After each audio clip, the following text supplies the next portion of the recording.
Hey, good Saturday morning and welcome to part 2 of the NP241 DLD blah blah blah blah blah rebuild. So we left off, we had everything in here and we were prepping our second half of our case. So I've run a thin layer of silicone around everything. I've put a little ATF on the bearing. I am going to point out I did not pull the old bearing out and put the new one in.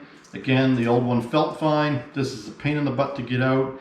And we almost never use four-wheel drive in this truck, and because of the free spin kit, the front drive shaft does not spin. So we're going to put our spring on here, we're going to put our cap on here, and you see that will push down like that. When we're there, we're going to put our pickup tube in here, if I can figure out how to hold my mouth correctly.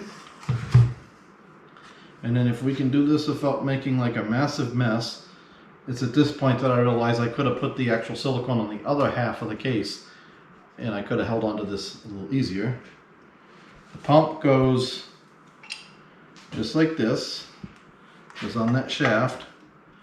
We do want to look, actually I believe we're missing an O-ring.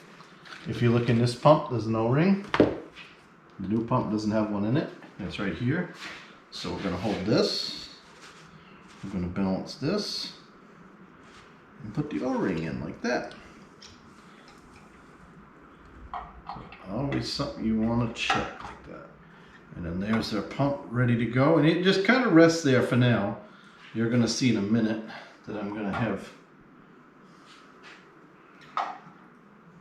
a bit of fun getting all this together. So we want to line that up.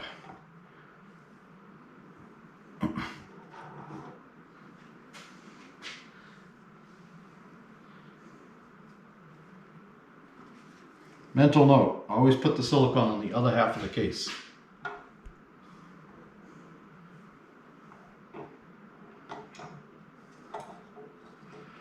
And then this is just going to all kind of fall down in there, and you can see a washer right in this hole, which I know you guys can't see, but I can see my washer and my fork shaft. So there's everything lined up. This one will go down on there like so. The dowel pins go in. And remember I said on the bolts, none of these bolts go into a wet area, so we're not worried about sealant. And only two of them have washers. The two with the washers go in the dowel pin holes.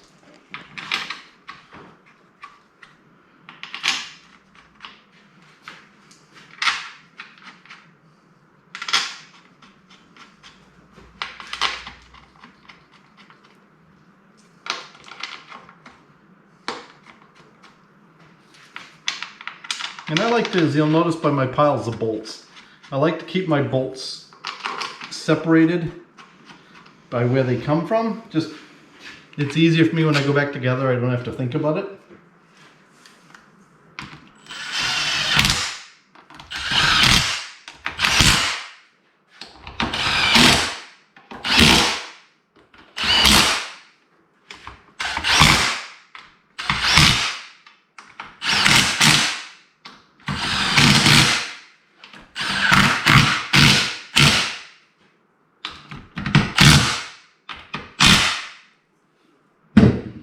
Alright, so that's that. The next thing we have to deal with is this tail shaft housing. But before we do that, do yourself a favor and don't forget to put on your speedometer gear. You'll be really cranky if you have to take this all back apart to do that. Don't ask me how I know that.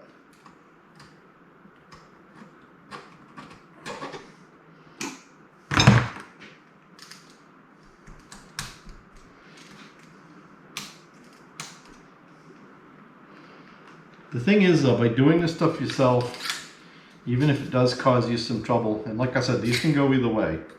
Doesn't matter which way it goes.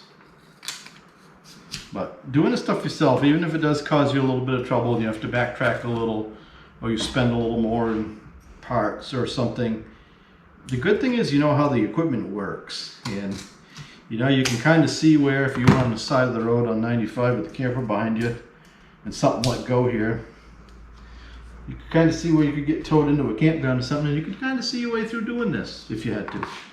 So anyway, I digress. There's that. We're going to go ahead and clean this up really well and get some silicone on this, and we'll bring you right back. And you remember I said that these bolts are wet bolts, what I call wet bolts. They go into the actual liquid cavity. So I put a little silicone on now. This can only go on one way because it has to cover the fork for the shaft for the forks. But something I want to point out is your pump has 4 tabs on it, and there's 4 sockets in here. The pump really can't rotate much because of the pickup tube, but you want to make sure this gently slides right down on there.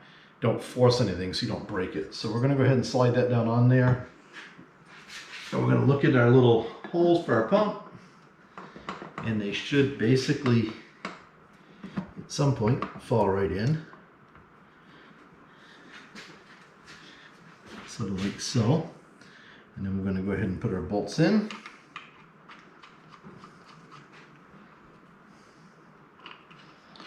That's one kind of cool thing that New Process has done with these is you really can't put things together wrong. Like if you look at the tail shaft here, which I'll show you in just a second, there's a drain hole in it.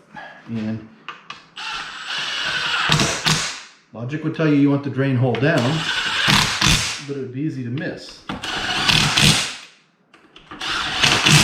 So what they've done is they've actually made these 4 holes not symmetrical. So it physically can only go one way and bolt down. So if you guys can look through there, you'll see this slot right here is open all the way through, whereas the other ones are not. So that has to be on the bottom, near the bottom, so that the fluid can drain. So kind of kudos to New Process in that respect. So we're going to oil this bearing, slobber this bearing down in here, and this is where we're probably going to have to get like Sue involved, because now this shaft has to pick up out of here, and we have to get a snap ring on. So we'll go ahead and see how much of it we can video, but we may end up having to bring you guys back and show you after we get it done. And like I say, nobody ever said I was going to be neat with this. Alright, so I've got my snap ring pliers ready. I'm going to show you guys what I'm talking about. You see that the shaft is down inside there. If I pick up on that, see there's my snap ring groove.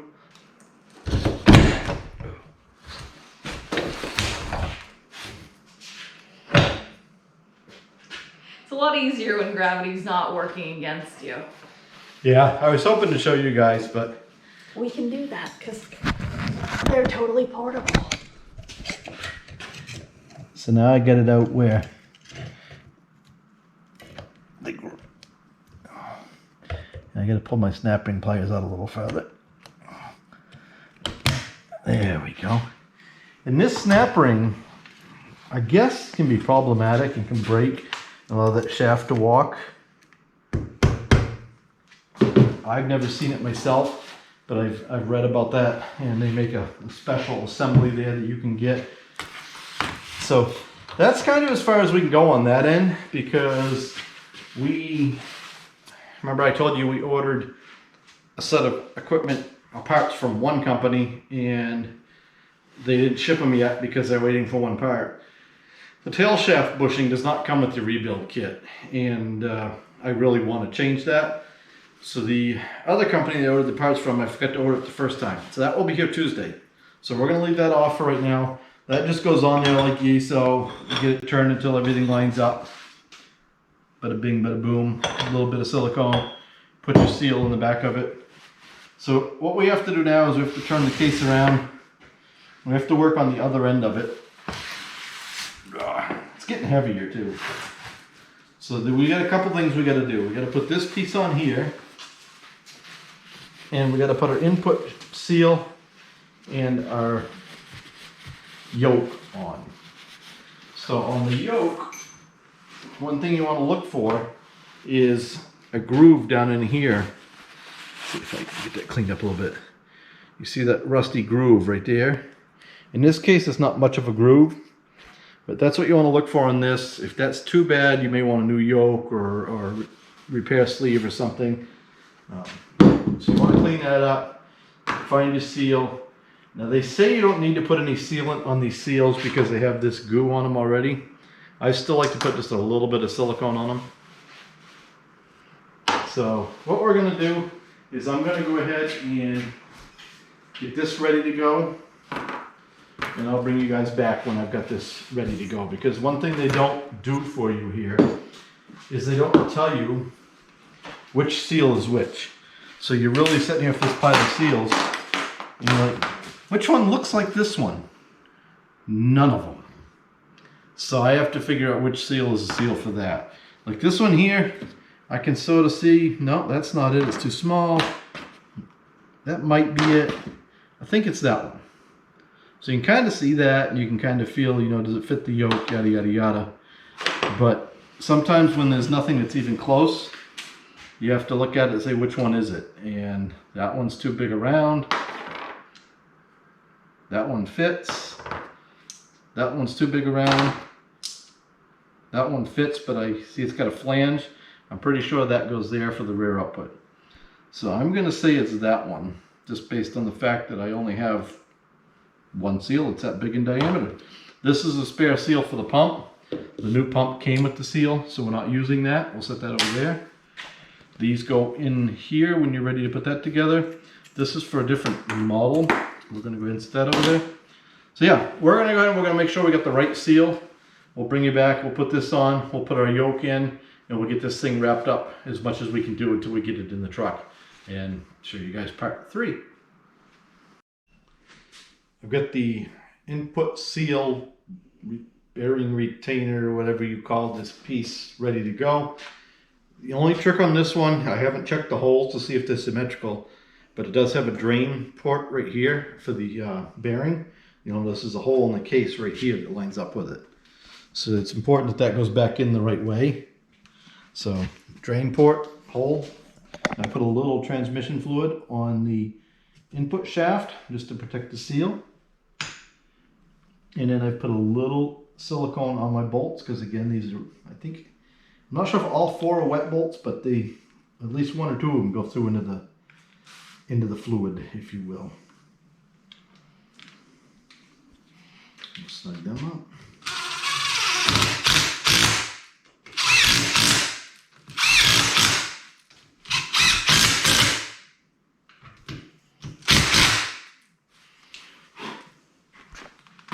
And then we have to put our front input shaft seal in the yoke.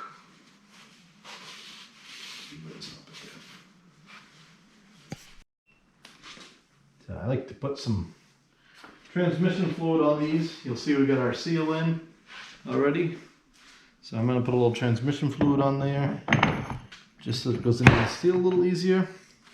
And that's pretty much it. The next thing I do, because those splines are, we'll call them wet again, I like to put a pretty good healthy bead of silicone on this rubber washer and squish it down in there just to make sure.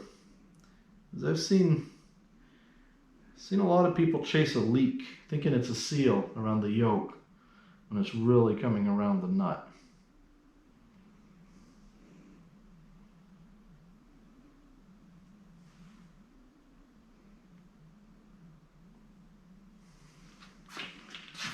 Go ahead, yeah, my silicone tube has a leak in it. Squish that in there. Squish the nut on there. I have my air hose right here in my impact.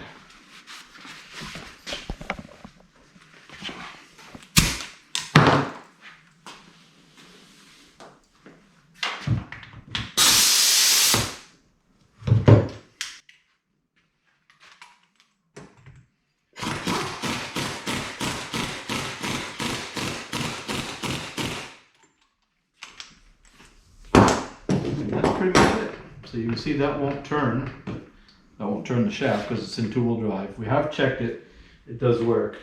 We still have to put our range selector on. We'll probably do that in the truck. Only just because it's one less thing to be hanging. Yeah. Because then there's something like that.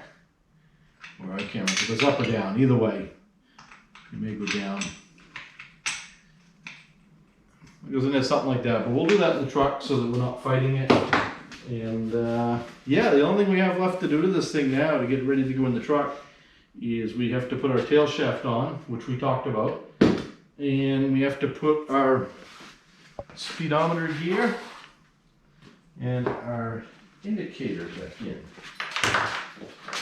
So I'm gonna flop this thing over.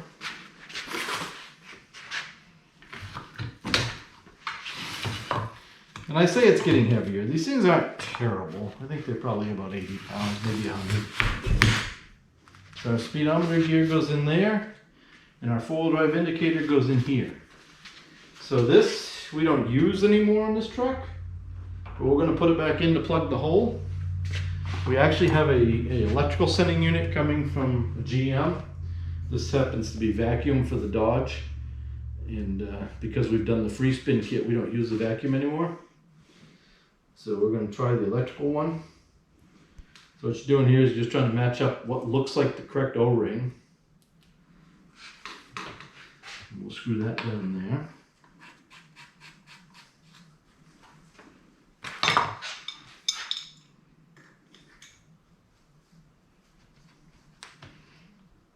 You don't want to like get stupid with this because the O-ring is doing the work. And then on the speedometer, there's also an O-ring that will change.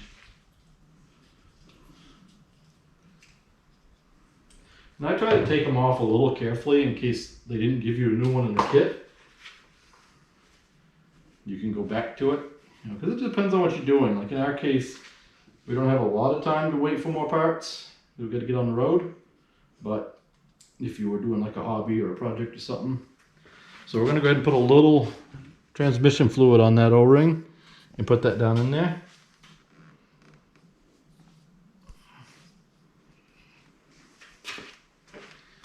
And this basically just goes down in there and engages with that. Remember that blue gear we put down in there?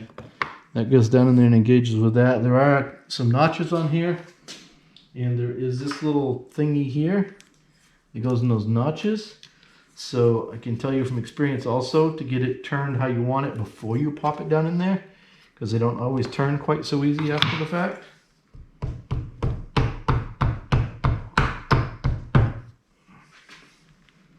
Something just like that. It's a bolt and a retainer. Just like that.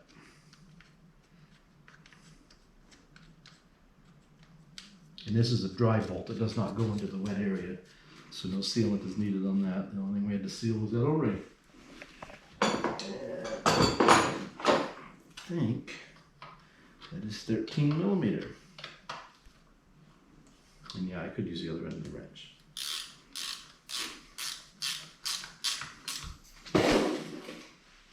And that doesn't have to be super tight, just so it doesn't vibrate out. And that's pretty much it. We're at the point now where all we need is that bushing for the tail shaft, and we can bolt that on. And we're ready to go back in the truck. So we will probably actually end up putting this back in the truck this weekend, because this can be done, the shaft can be put on in the truck just as easy as it can right here. The only thing I will point out is they do give you some gaskets for this flange right here. I've never used them. I just put silicone on here. In our case, on the standard transmission, there is a seal that rides on here. And this area is supposed to be dry, but that seal in the transmission is pretty old and pretty dry. And we did notice some gear oil in this area. So we do want to make sure we silicone this pretty well so that we don't get a gear oil leak out of here. And sometime, you know, either later this fall or next spring, we're going to rebuild the transmission and we'll take care of that problem. We may actually see if we can get a seal and change that one seal today, because it looks like it'd be pretty easy to do in place. So I think that's about it. Maybe we'll bring you guys back when we get ready to throw this up in the truck. You can watch Sue and I wrestle this up onto the shaft. The good thing about going back in is once you get this on there, you can rotate the thing up and push it into place. Coming out, it's a bit of a surprise, because when it all comes off, you get the whole weight of it. But going in, you're, you know, going in the right direction. So yeah, I think that's it. Thanks for watching. Don't forget to like and subscribe.